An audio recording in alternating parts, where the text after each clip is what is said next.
الحمدللہ رب العالمین والعاقبۃ للمتقین والصلاۃ والسلام علی سید الانبیاء والمرسلین وعلی آلہ الطیبین واصحابہ الطاہرین اما بعد۔ اعوذ باللہ من الشیطان الرجیم، بسم اللہ الرحمن الرحیم۔ واللہ فضل بعضکم علی بعض فی الرزق فَمَا الَّذِينَ فُضِّلُوا بِرَادِّ رِزْقِهِمْ عَلَى مَا مَلَكَتْ أَيْمَانُهُمْ فَهُمْ فِيهِ سَوَاءٌ أَفَبِنِعْمَةِ اللَّهِ يَجْحَدُونَ وَاللَّهُ جَعَلَ لَكُم مِّنْ أَنفُسِكُمْ أَزْوَاجًا وَجَعَلَ لَكُم مِّنْ أَزْوَاجِكُمْ بَنِينَ وَحَفَدَةً وَرَزَقَكُم مِّنَ الطَّيِّبَاتِ أَفَبِالْبَاطِلِ يُؤْمِنُونَ وَبِنِعْمَةِ اللَّهِ هُمْ يَكْفُرُونَ وَيَعْبُدُونَ مِن دُونِ اللَّهِ مَا لَا يَمْلِكُ لَهُمْ رِزْقًا مِّنَ السَّمَاوَاتِ وَالْأَرْضِ شَيْئًا وَلَا يَسْتَطِيعُونَ۔ صدق اللہ العظیم۔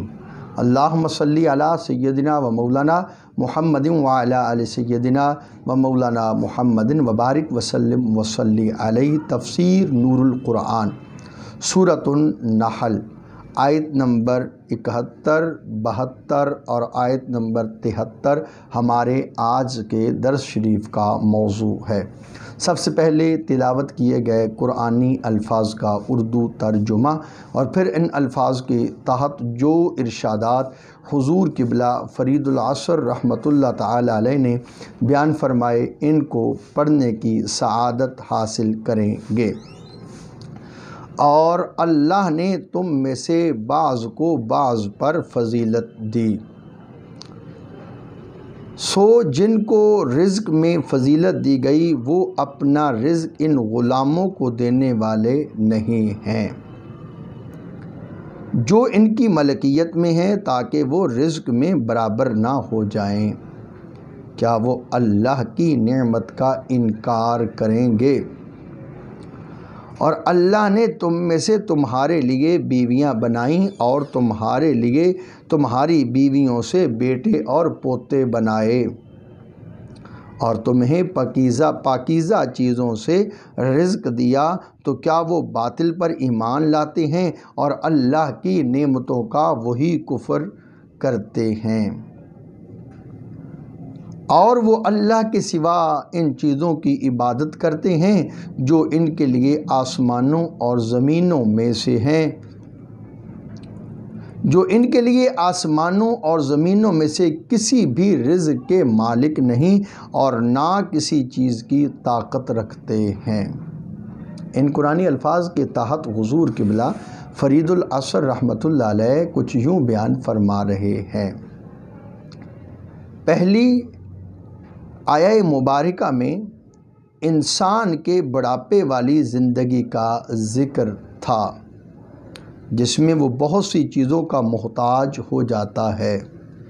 اس آیہ پاک میں بندے پر احسان عظیم کا ذکر ہے کہ اس حالت میں اللہ اپنے بندے کی مدد کے لیے بیوی اور اولاد مددگار بنا دیتا ہے۔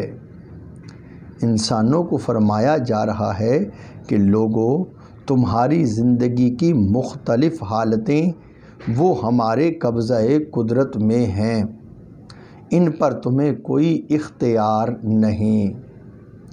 تمہاری زندگی کے مختلف درجے ہیں، ہم نے بعض کو بعض پر اپنے فضل و کرم سے فضیلت میں فضیلت، ہم نے اپنے فضل و کرم سے رزق میں فضیلت دے رکھی ہے۔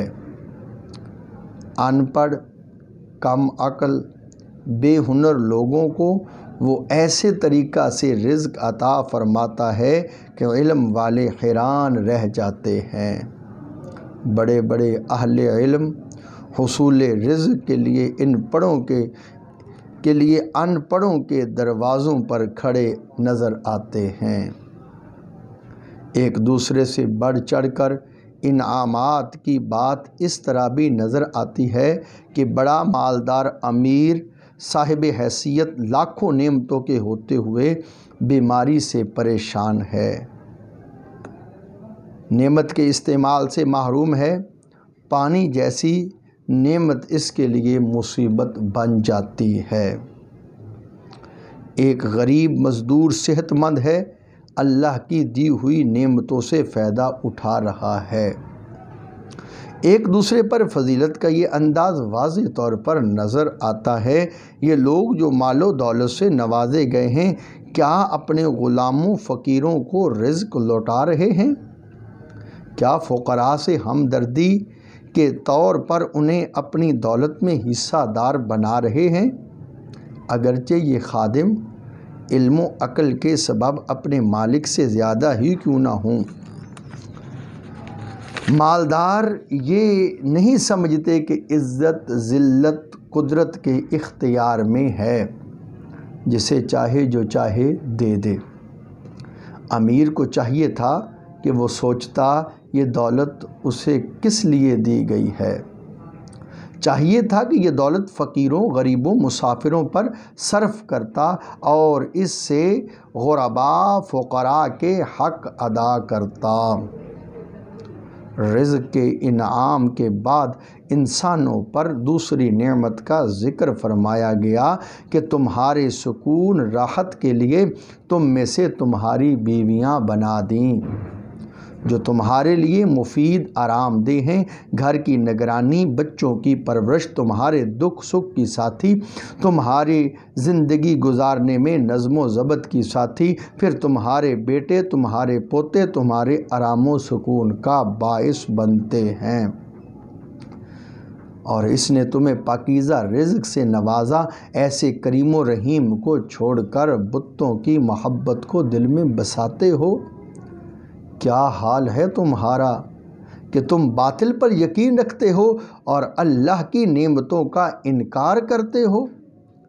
بندوں کو چاہیے کہ وہ ہر وقت اپنے رب کا شکر ادا کریں، مگر منکر لوگ اللہ کو چھوڑ کر بتوں کی پرستش میں لگ گئے جو نہ انہیں رزق دے سکتے ہیں نہ ہی طاقت رکھتے ہیں۔ آیہ مبارکہ میں مالداروں مالکوں کا ذکر فرما کر بتایا گیا ہے کہ امیر کب گوارا کرتا ہے کہ غریب مزدور اس کا نوکر اس کے مد مقابل ہو جائے۔ تو لوگوں سوچو، اللہ کو کب پسند ہے کہ اس کی مخلوق اس کے مقابل ہو اور عبادت کروائے؟ سوچو سمجھو اور بتوں کو رب کا شریک ٹھہرانے سے بچو۔ معاش کاروبار میں مختلف درجات ہیں، کوئی امیر ہے کوئی غریب، یہ قدرت کا نظام ہے۔ اگر لوگ سارے ہی امیر ہوتے تو کام کرنے کے لیے کوئی محتاج غریب ملتا ہی نہ، تو یہ نظام کائنات کیسے چلتا؟ مالدار لوگوں کے ظلم سے تنگ آ کر کچھ لوگوں نے یہ نعرہ لگایا کہ دنیا میں امیر و غریب کا فرق مٹایا جائے، سبھی ایک انداز میں رہیں۔ یہ سوشلزم کا نعرہ تھا جو بہت جلدی اپنی موت مر گیا۔ یہ نعرہ بظاہر اچھا لگتا تھا کہ سب برابر ہوں۔ اسلام نے اس درس برابری کو یوں فرمایا کہ قانون کے سامنے سب امیر غریب عالم ان پڑھ یکساں ہیں، قانون میں جو سزا غریب کی ہے وہی امیر کی ہو۔ اسلامی تاریخ بتاتی ہے کہ خلفائے راشدین قاضیوں کے سامنے پیش ہوئے ہیں اور قانون کا احترام کیا ہے، یہی حقیقی مساوات ہے۔ آیت مبارکہ کے آخری حصہ میں انعامات کا ذکر فرمایا گیا۔ تمہاری بیویوں سے تمہیں پوتے بیٹے پوتے بخشے، اولاد نے ماں باپ دونوں سے، اولاد تو ماں باپ دونوں سے ہوتی ہے، مگر یہاں صرف بیویوں کا ذکر ہے، جس سے پتہ چلتا ہے بچے کی تخلیق پرورش خدمت میں ماں کا زیادہ دخل ہے۔ اسی باعث ہی حکم ہے کہ جنت تمہاری ماؤں کے قدموں میں ہے۔ بہرحال آیت مبارکہ سے ماں کی عظمت ظاہر ہوتی ہے۔ تیسرے انعام کا ذکر اس طرح فرمایا گیا کہ تمہیں پاک چیزوں سے رزق دیا۔ پتہ چلتا ہے حلال پاک اور طیب رزق اللہ کی عظیم نعمت ہے۔ جیسے نعمت رزق تو حرام بھی ہے مگر باعث عذاب ہے، اور رزق حلال باعث نجات ہے، جیسے حرام بھی تو رزق ہے مگر باعث عذاب ہے۔ دعا ہے اللہ تعالیٰ نور قرآن سے ہمیں اپنے سینوں کو منور کرنے کی توفیق عطا فرمائے۔ وصلی اللہ تعالیٰ علی حبیبی سیدنا محمد وعلی آلہ وصحبہ بعدد خلقہ وبارک وسلم۔